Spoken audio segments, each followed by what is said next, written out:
Morning student, I am Sudesh Sharma from ASN high school. आज का topic है क्लास 7 साइंस चैप्टर नंबर 11। इस chapter number 11 में हमने पढ़ा था ट्रांसपोर्टेशन इन एनिमल्स। आज हम पढ़ेंगे ट्रांसपोर्टेशन इन प्लांट्स। हमें पता है प्लांट क्या है। प्लांट वाटर और मिनरल्स लेते हैं, वाटर एंड मिनरल न्यूट्रिएंट्स लेते हैं सॉइल से रूट्स के द्वारा और उसे लीव्स तक ट्रांसपोर्ट करते हैं। और लीव्स क्या करती हैं? लीव्स प्रिपेयर करती हैं फूड को फॉर द प्लांट। किस किस का यूज़ करती हैं? यस, जो रूट ने जो एब्जॉर्व किया वाटर का और एयर से कार्बन डाइऑक्साइड का बाय द स्टोमेटा। ओके, ये हमने पढ़ा। लेकिन हैव अ वंडर कि कैसे water and nutrients root absorb करके उसको कैसे लीव्स तक पहुंचाती हैं और कैसे जो फूड प्रिपेयर हो रहा है लीव्स में वो प्लांट के दूसरे पार्ट्स तक कैसे पहुंचता है। यानी कुछ ना कुछ सिस्टम तो होगा। भाई ये जो हमारी बॉडी में ह्यूमन बीइंग में सिस्टम है बाय द ब्लड ट्रांसपोर्ट करता है न्यूट्रिएंट्स को बॉडी के हर सेल तक ट्रांसपोर्ट करता है। पर प्लांट्स में ऐसा कौन सा सिस्टम है जिसके द्वारा फूड को लीव से डिफर पार्ट तक पहुंचाया जाता है और साथ में जो रूट से जो एब्जॉर्व किया जाता है वाटर एंड मिनरल्स वो कैसे लीव्स तक पहुंचते हैं। यस, इसी के बारे में आज हम डिस्कस करेंगे। सबसे पहले करेंगे transport of water and minerals. हमें पता है जो रूट हैं वो क्या करते हैं, रूट के द्वारा ही वाटर को सॉइल से एब्जॉर्व किया जाता है। Yes, by the root hair. Root hair आप जानते हो ना, रूट के छोटे छोटे पार्ट्स। एक्चुअली रूट हेयर का वर्क क्या होता है? देखो ये जो सरफेस है, अगर रूट का एक सेक्शन काटा जाए, एक छोटा सा सेक्शन काटा जाए तो उसमें देखें रूट का क्या है। रूट हेयर का मीन क्या है कि ये एब्जॉर्प्शन, भाई जो एब्जॉर्प्शन पहले इस लेयर से हो रहा था, जो एब्जॉर्प्शन पहले इस लेयर से हो रहा था वो एब्जॉर्प्शन अब इस पूरी लेयर से हो रहा है। इट्स मीन सरफेस को बढ़ाते हैं। That's it. Root hair increase the surface area for the absorption of water and minerals absorb by the water. Okay, फिर उसके बाद मूव कैसे करता है? इसके लिए क्या होता है बेटा, प्लांट्स में होते हैं पाइप लाइक स्ट्रक्चर होता है। पाइप लाइक जैसे हमारी बॉडी में वेसल्स नहीं होते, आर्टरीज और वेन्स, उसी टाइप से प्लांट के अंदर पाइप लाइक वेसल्स पाए जाते हैं। बड़े बड़े पात्र वेसल्स रहते हैं जो कि वाटर को ट्रांसपोर्ट करते हैं, वाटर को और न्यूट्रिएंट्स को ट्रांसपोर्ट करते हैं सॉइल से कहाँ तक, बॉडी के डिफर पार्ट तक। ये वेसल्स क्या है, कुछ स्पेशल सेल से मिलके बने हुए हैं और मिलके पूरा एक सिस्टम बनाते हैं this is called vascular tissue. Tissue तो आपको पता है, it's a group of cells जो कि एक स्पेशल फंक्शन के लिए किसी भी ऑर्गेनिज्म में ग्रुप बनाते हैं cells. This is called tissue.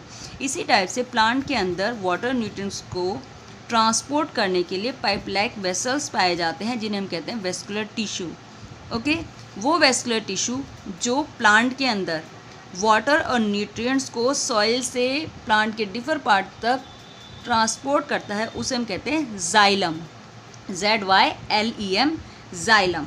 Okay, first of all वो वेस्कुलर टिश्यू जो कि प्लांट के अंदर वाटर और न्यूट्रिएंट को ट्रांसपोर्ट करता है सॉइल से लेकर प्लांट के डिफर पार्ट तक, this is called xylem.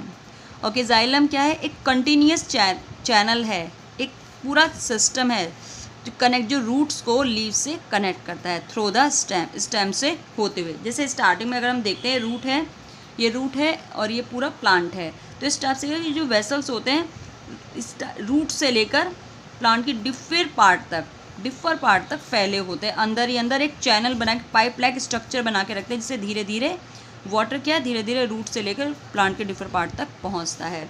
Okay, the leaves through the stem and branches and thus transport water to the entire plant. You know that, ये तो बात की वाटर की और मिनरल्स की। अब जो लीव्स में जो फूड बन रहा है वो भी तो हमें ट्रांसपोर्ट करना है, वो भी तो ट्रांसपोर्ट, उसके लिए एक दूसरा वेस्कुलर टिश्यू होता है जिसे हम कहते हैं फ्लोएम। यस, वाटर के ट्रांसपोर्ट के लिए जाइलम और फूड के ट्रांसपोर्ट के लिए फ्लोएम। फ्लोएम क्या करता है, फूड जो लीव्स में जो फूड बनता है उसको प्लांट के डिफर पार्ट्स तक ट्रांसपोर्ट करता है। ओके, इसके लिए छोटी एक एक्टिविटीज़ भी है। इसके लिए हमने क्या किया है, प्लांट की छोटी सी ट्विग, छोटी सी टहनी ले ली, उसको क्या किया, काट कर एक टम्बलर में रखा, थोड़े से पानी में थोड़ी सी इंक मिला दी, रेड कलर की इंक मिला दी गई और थोड़े टाइम बाद जब इसे उठा के देखा गया और इसकी जो नीचे की ट्विग है, जो ब्रांच है, उसको अगर एक सेक्शन हॉरिजॉन्टल लेयर काटी गई तो उसमें कुछ रेड कलर का मिला। इट्स मीन ये क्या है, इट्स अ जाइलम जो कि वाटर को ट्रांसपोर्ट करता है, जिसके कारण अब उसने रेड वाटर को ट्रांसपोर्ट किया, then become looking in red. Okay, चलिए भाई। इसके बाद जो नेक्स्ट है इसमें है वो ट्रांसपिरेशन। ट्रांसपिरेशन आप सबको पता है, ट्रांसपिरेशन क्या है?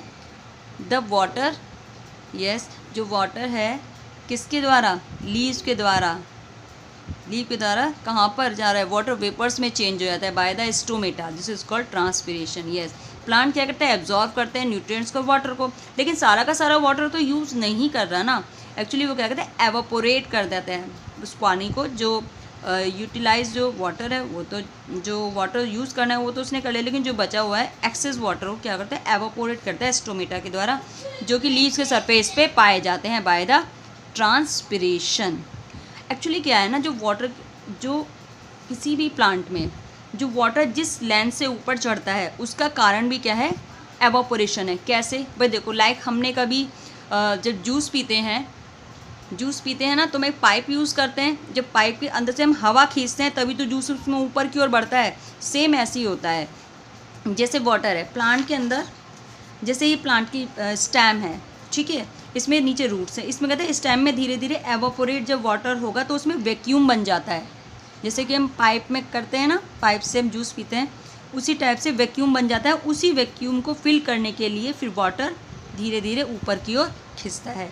वो जो स्पेस बनता है उसे कहते हैं सक्शन पुल के कारण कि स्पेस बनता है जब ऊपर के खींचते हैं। Yes, that when, yes, the water absorbed through the present on the surface only by the process of transpiration. The evaporation of water from leaves generate एक suction pull पैदा करता है, यूँ एक वैक्यूम बनाता है, जिससे कारण क्या होता है? धीरे धीरे जो वाटर है वो टॉल ट्रीज, बड़े बड़े प्लांट्स में ऊपर की हाइट की ओर चढ़ता चला जाता है। साथ साथ ट्रांसपिरेशन क्या है? प्लांट्स को कूल करता है। यस, जैसे आपने ध्यान किया है, एवापोरेशन हमारी स्किन से हो तो हमारी स्किन में क्या है? कूलनेस फील होती है पसीने आने के बाद, स्वेट आने के बाद। सेम ऐसी ट्रांसपिरेशन के बाद भी प्लांट क्या है? कूल हो जाते हैं। तभी तो कहते हैं कि प्लांट्स के चारों ओर बहुत ठंडक होती है, टेम्परेचर डाउन होता है बिकॉज ऑफ ट्रांसपिरेशन। ओके, बस आज के लिए इतना ही। Thank you so much, have a nice day.